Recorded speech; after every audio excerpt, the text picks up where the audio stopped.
All right, this is Jeff Mackey live, and I'm joined by Jeff Mackey, and we're live. Funny how that works out, Jeff. Yeah, it all fits together there. It's like the plan. It's a cohesive Amazing, idea.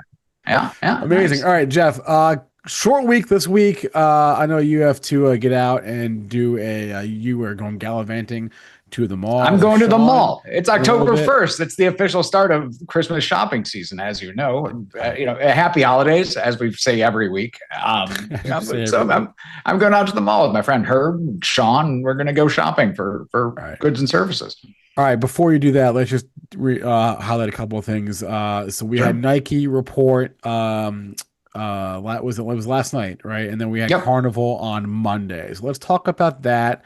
And then you have some, I guess there are some Peloton news that I did not see, but I trust that you did. So we'll talk about that. So here we go. Nike. Uh, I love how you changed the orientation of the Jumpman to indicate that yes, the stock is in a downtrend. But what day did they say? I might have been slightly negative visually. There might have been a subtle negativity conveyed with the visual of my jump man going straight into the ground. Yeah. Listen, that captured kind of the bigger picture. Nike didn't do a lot to reverse that, but they were fine. It was a fine quarter. I'm really interested in this company for a couple of reasons. One, it's a huge economic tell. It's a $100 billion market cap, $50 billion a year revenue. And two, it's just an amazing soap opera. So the new CEO was ousted so that Nike could get rid of all the retailers and become a total online store. That turned out to be a legendarily terrible plan. It literally became a Harvard case study for just stuff you should never do to your brand within like 3 years of being initiated. So the old CEO got brought back out of the weeds, and he's there to kind of undo all the damage. Long story short, Nike's revenues were fine because they're just kind of flip-flopping their plan, but they came in with decent revenues. Margins were kind of okay. The bar is really low. This was a $170 stock 3 years ago. They're going to earn less this year than they did in 2018. And they're rebuilding a lot of really terrible ideas and relationships that they built with the retailers. So they kind of jammed their channel. Their direct to consumer stuff that they were emphasizing before, that fell 12%. Wholesale, which is all the retailer stuff, that went up 7%. And your net result was flat revenues. Yay. We've wasted the last 5 years. I tell you what, though, Michael Jordan is not walking through that door. At least he's not going to do it in a charismatic way that would make you want to buy his shoes. They still have some issues, but just being run relatively well could presumably improve cash flows. I said when we talked and when I wrote about this with our members that at about 80, this would be kind of a decent short. And I thought that they could come in with kind of revenues somewhere around flat as opposed to the mid-single digit decline that was forecast. They did that. We didn't see the pop in the stock. So it's kind of fine. It's a good dad stock. It's a good, back when people had stockbrokers, your broker would call you up and say, how would you like to buy a blue chip that's down 70% from the highs? And you would get long, but there aren't brokers anymore. There aren't really patient investors anymore. And there aren't that many grandpas that are flipping stocks. So I don't expect this move to last. And, in the long term, it's down in a pretty defined trend.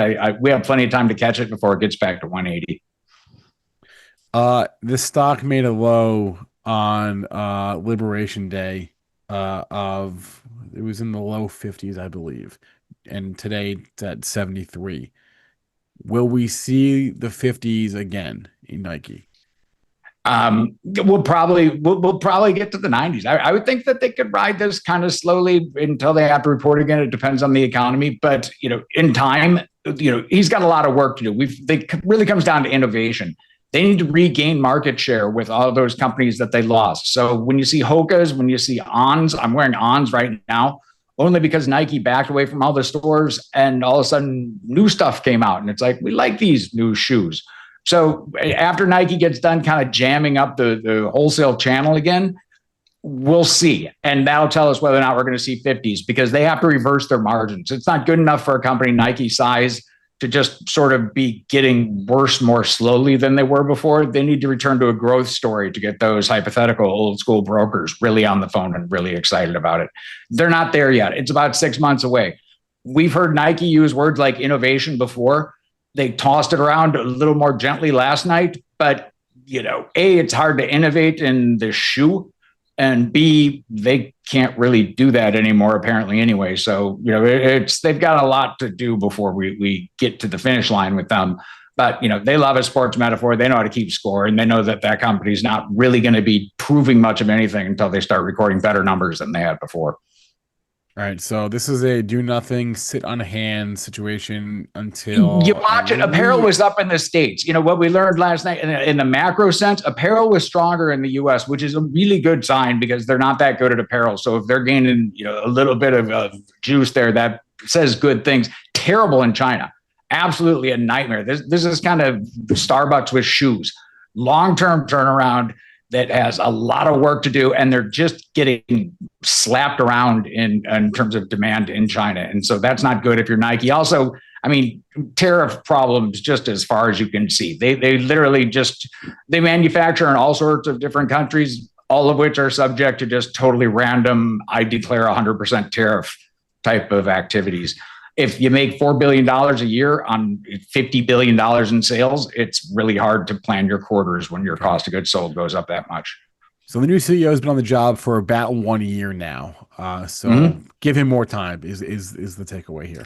He's got a track record. He's doing well. He's a smart guy that's really kind of pissed off. I love betting on smart guys that are kind of pissed off. So, his attitude is basically, I should have been here all along. I'm going to fix it the way it should have been in the first damn place.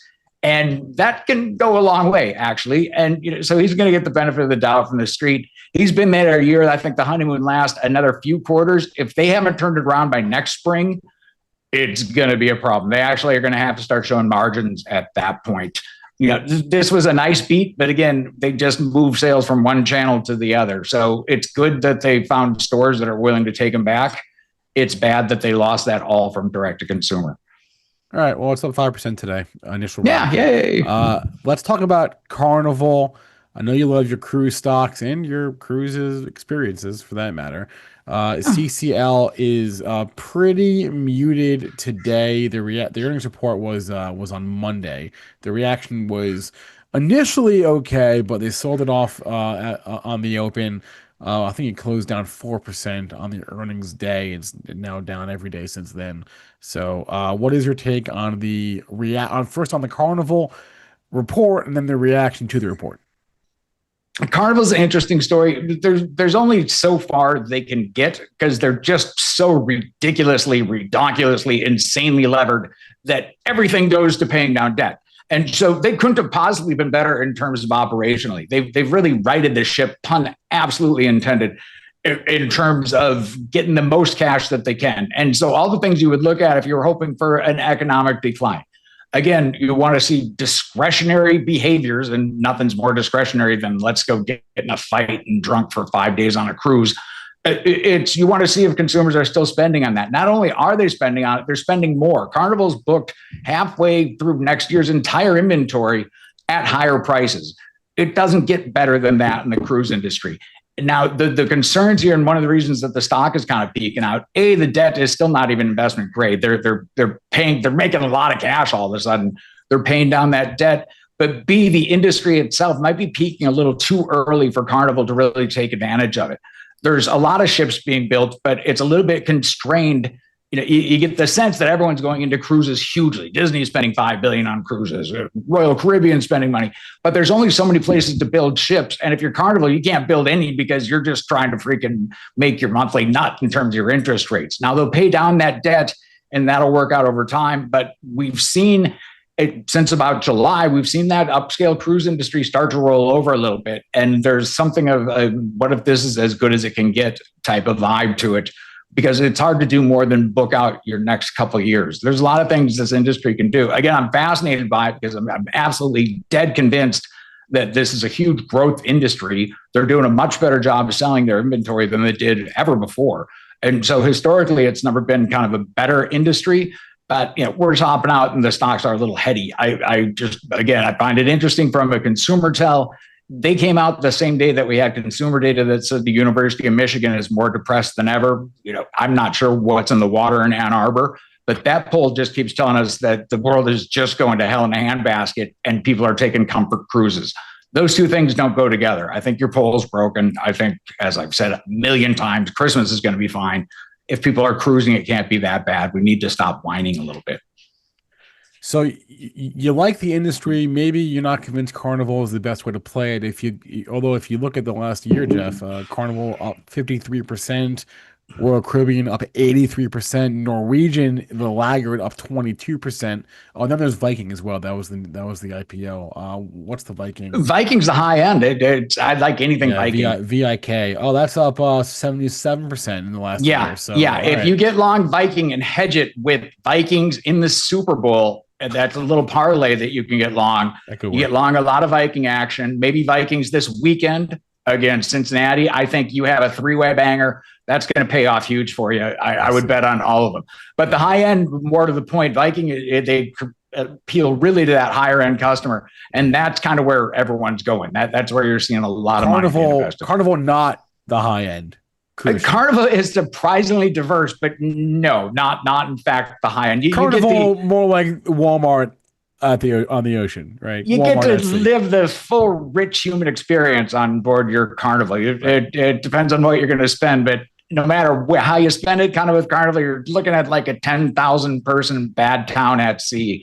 In terms of your Carnival vibe, it's like lawless. Well, you'd have to have cops to be lawless. We're more just kind of doing our own thing, and that's the way they run. It seems aggressive, but you know what? People, they love to cruise. We just love to cruise. Let's wrap it up here. What is this? This is a picture of you watching Peloton. I was enjoying my Peloton ride. I'd like to exercise, get my 20 miles in, as is my want. And I saw the CEO on there.